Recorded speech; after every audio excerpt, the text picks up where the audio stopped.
اسلامی تاریخ بے شمار بہادر مجاہدوں کے ذکر سے بھری پڑی ہے، لیکن جب شجاعت، حکمت اور بے لوث وفاداری کی بات آتی ہے تو ایک نام بالکل الگ اور نمایاں چمکتا ہے، اور وہ ہے حضرت علی بن ابی طالب رضی اللہ تعالی عنہ کا۔ ان کی شخصیت محض ایک عام جنگجو کی نہیں تھی، بالکل نہیں۔ آج کے اس تاریخی جائزے میں ہم ان کی ایک انتہائی خاص اور زبردست مہم کا بغور جائزہ لیں گے اور جانیں گے کہ آخر ان کی قائدانہ صلاحیتیں کس قدر کمال کی تھیں۔ تو چلیں سیدھے تاریخ کے اس شاندار باب میں قدم رکھتے ہیں۔ بہادری، حکمت اور وفاداری، سچ پوچھیں تو یہ محض الفاظ نہیں ہیں، یہ وہ مضبوط ستون ہیں جن پر ایک پوری لازوال میراث کھڑی ہے۔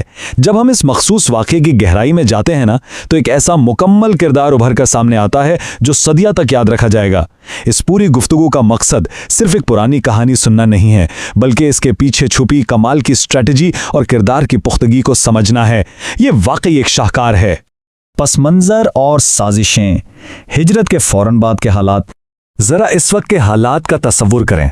ہجرت کے بعد مدینہ میں ایک نیا مضبوط نظام قائم ہو رہا تھا۔ اب ظاہر ہے آس پاس کے روایتی عرب قبائل کو یہ ابھرتی ہوئی طاقت بالکل ہضم نہیں ہو رہی تھی۔ وہ کیا کر رہے تھے؟ وہ خطرناک سازشیں بن رہے تھے۔ وہ چوری چھپے اچانک حملوں کی منصوبہ بندی کر رہے تھے تاکہ مدینہ والوں کو سنبھلنے کا موقع ہی نہ ملے، بالکل اچانک وار۔ ایسے انتہائی کشیدہ اور غیر یقینی ماحول میں ایک زبردست اور فعال دفاعی حکمت عملی کی ضرورت تھی، اور ٹھیک اسی وقت رسول اکرم صلی اللہ علیہ وسلم نے دفاعی مہمات روانہ کرنے کا ایک انتہائی اہم فیصلہ کیا۔ یہ شہر کو کسی بھی بیرونی خطرے سے مکمل طور پر محفوظ رکھنے کے لیے ایک زبردست اور بھروقت قدم تھا۔ مہم کی روانگی، سپہ سالار کا انتخاب۔ اسی دفاعی حکمت عملی کے تحت رسول اللہ صلی اللہ علیہ وسلم نے ایک دستے کا جھنڈا حضرت علی رضی اللہ عنہ کے سپرد کیا اور انہیں چند انتہائی جانثار ساتھیوں کے ساتھ روانہ کیا۔ اب ذرا یہاں کمانڈر کی ذہانت چیک کریں۔ سفر کے لیے کون سا وقت چنا گیا؟ رات کا کھپ اندھیرا۔ یہ کوئی اتفاق نہیں تھا، یہ ایک کمال کا ملٹری ٹیکٹک تھا تاکہ دشمن کو کانوں کان خبر نہ ہو اور انہیں بالکل اچانک گھیرے میں لیا جا سکے۔ لیکن اس زبردست فوجی تیاری کا سب سے حیران کن پہلو ابھی باقی ہے۔ اتنی شاندار سرپرائز پلاننگ کے باوجود پہلا قدم کیا تھا؟ پہلا قدم جنگ نہیں بلکہ امن کا پیغام پیش کرنا تھا۔ حکمت عملی اور ٹکراؤ، میدان جنگ کا فیصلہ۔ جب یہ مسلم دستہ خاموشی سے سفر کرتا ہوا بالکل دشمن کے سر پر پہنچ گیا تو منظر دیکھنے والا تھا۔ ایک زبردست نفسیاتی فرق نظر آتا ہے یہاں۔ ایک طرف دشمن کی فوج ہے جو خود کو اچانک چاروں طرف سے گھرا ہوا دیکھ کر شدید خوف اور گھبراہٹ کا شکار ہو چکی ہے۔ ان کی ساری سازشیں، ساری پلاننگ دھری کی دھری رہ گئی، اور دوسری طرف وہ مختصر سا مسلم گروہ جن کے دلوں میں رتی برابر خوف نہیں بلکہ کامل ایمان ہے۔ ان کی زبانوں پر ایک ہی گونج ہے، اللہ اکبر۔ دراصل یہی نفسیاتی برتری اور غیر متزلزل اتحاد ہی ان کی سب سے بڑی طاقت تھی۔ میدان جنگ صرف ہتھیاروں سے نہیں، مضبوط اعصاب اور نظریے سے جیتے جاتے ہیں۔ اب یہاں ایک بہت ہی اہم نقطہ ہے جس پر غور کرنا چاہیے۔ اس دستے کو مکمل اسٹریٹجک برتری حاصل تھی۔ دشمن نفسیاتی طور پر ٹوٹ چکا تھا، لیکن کیا طاقت کے نشے میں فوراً دھاوا بول دیا گیا؟ بالکل نہیں۔ ایک عظیم لیڈر کی طرح حضرت علی رضی اللہ عنہ نے سب سے پہلے دشمن کو امن اور سچائی کی دعوت دی۔ یہ لیڈرشپ کا کس قدر شاندار سبق ہے۔ اس دعوت پر مخالفین کا رد عمل ملا جلا تھا، کچھ نے مخالفت کی، کچھ متاثر ہوئے، لیکن اس سے ایک بات تو 100% ثابت ہو گئی کہ اصل مقصد کبھی بھی خون بہانا یا زمین پر قبضہ کرنا تھا ہی نہیں، بلکہ حق اور امن کو قائم کرنا تھا۔ خیر، جب دشمن نے صلح اور امن کا وہ راستہ صریحاً ٹھکرا دیا تو پھر مقابلہ تو ناگزیر تھا، اور جب مقابلہ ہوا تو کمانڈر نے ایسی بے مثال اور حیران کن شجاعت کا مظاہرہ کیا کہ سب دنگ رہ گئے۔ دشمن کو ایک عبرتناک شکست ہوئی اور اس چھوٹے سے دستے نے ایک شاندار فتح اپنے نام کی۔ لیکن ذرا رکیے، اس فتح کا اصل اور گہرا پیغام صرف ایک فوجی کامیابی نہیں تھا۔